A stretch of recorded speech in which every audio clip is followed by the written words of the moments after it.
Hello everybody. आज से हम 8085 माइक्रो प्रोसेसर की थ्योरी सेशन स्टार्ट कर रहे हैं। तो this is an introductory session और ये पूरी प्लेलिस्ट हिंदी और इंग्लिश में ही रहेगी। तो इस वीडियो में मैं 8085 माइक्रो प्रोसेसर के फीचर्स के बारे में बताऊंगा। तो उससे पहले हमें पता होना चाहिए कि माइक्रो प्रोसेसर होता क्या है। तो जैसे कंप्यूटर में सीपीयू होता है, तो सीपीयू कंट्रोल करता है पूरे सिस्टम को। तो micro processor is a controller of a system, right. तो अगर मैं पूछूं कि 8085 कहाँ पे यूज़ होता है, तो ये बहुत सारे डिजिटल सिस्टम्स में लाइक ट्रैफिक लाइट सिस्टम में भी यूज़ होता है, जहाँ पे वो ट्रैफिक लाइट्स को कंट्रोल करता है। तो इसमें कुछ इंस्ट्रक्शंस होते हैं डिले की। अ, जैसे रेड लाइट 2 मिनट बाद चलेगी, फिर उसके बाद ग्रीन लाइट हो जाएगी। तो ये पूरी लाइट सिस्टम को 8085 कंट्रोल करता है यूजिंग डिलेज।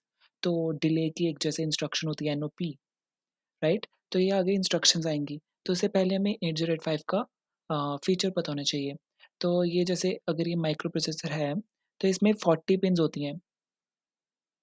ये 40 पिन्स अलग अलग काम करती हैं। इन पिन्स के बारे में हम नेक्स्ट वीडियोस में बात करेंगे। तो नेक्स्ट फीचर है कि इसमें 246 इंस्ट्रक्शंस होती हैं।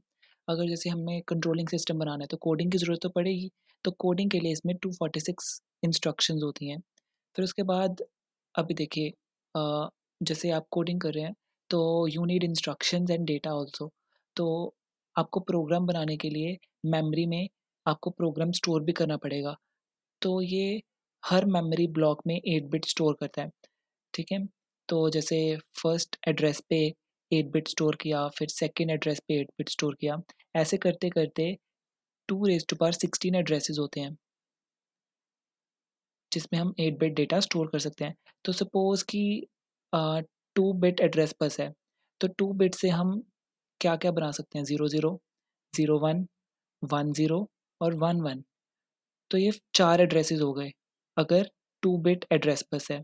तो सिमिलरली अगर 16 बिट एड्रेस बस है, तो इसमें 2 रेज़ टू पावर 16 एड्रेसेस हो गए, जो मेमोरी को पॉइंट करेंगे। तो इसका मतलब 2 raise to power 16 multiplied by 8, तो ये मेमोरी का साइज़ हो गया। मतलब इतनी बिट्स हम स्टोर कर सकते हैं, या फिर आप कह लीजिए 2 raise to power 16 bytes of memory, right? तो मतलब हर मेमोरी ब्लॉक में हम 8 बिट डेटा स्टोर कर सकते हैं और इसमें 2 रेज़ टू पावर 16 एड्रेसेस होते हैं। नेक्स्ट है 8 bit input output address ports. जैसे एक माइक्रो प्रोसेसर होता है, हमने मेमोरी के बारे में पढ़ा है, तो ये microprocessor 2 raise to power 16 addresses को रेफर करता है।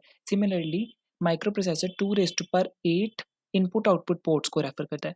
जैसे अभी कुछ कंट्रोल करने के लिए हमें इनपुट आउटपुट डिवाइसेस भी ज़रूरत पड़ती है, तो उन इनपुट आउटपुट डिवाइसेस के लिए आईओ एड्रेस होता है। तो ये आगे इंस्ट्रक्शंस आएँगी जहाँ पे हमें इसके बारे में पता चलेगा।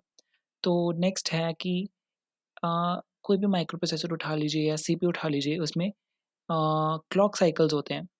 तो इसमें क्लॉक साइकिल की फ्रीक्वेंसी है 3 मेगाहर्ट्ज़। तो माइक्रो प्रोसेसर में मैंने बताया था कि पिन्स होती हैं, तो इसमें 2 पिन्स होती हैं, X0, X1।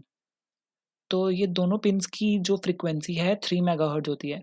अगर मैं दोनों को कंबाइन कर दूँ, तो मेरे पास 6 मेगाहर्ट्ज़ की फ्रीक्वेंसी आ जाती है। तो ये 3 megahertz is an operating frequency of 8085 and 6 megahertz is crystal frequency. So you should know the difference between that. एक होती है operating frequency of 8085 micro processor which is 3 megahertz, और मैं अगर ये दोनों पिन्स को कंबाइन कर दूँ तो वो 6 मेगाहर्ट्ज़ हो जाती है, and that is crystal frequency. तो ये पिन्स के बारे में हम अगली आई थिंक थर्ड वीडियो में डिस्कस करेंगे। तो सेकंड वीडियो में हम इसका ब्लॉक डायग्राम जानेंगे कि क्या होता है। तो this was all about the 8085 microprocessor features. So thank you so much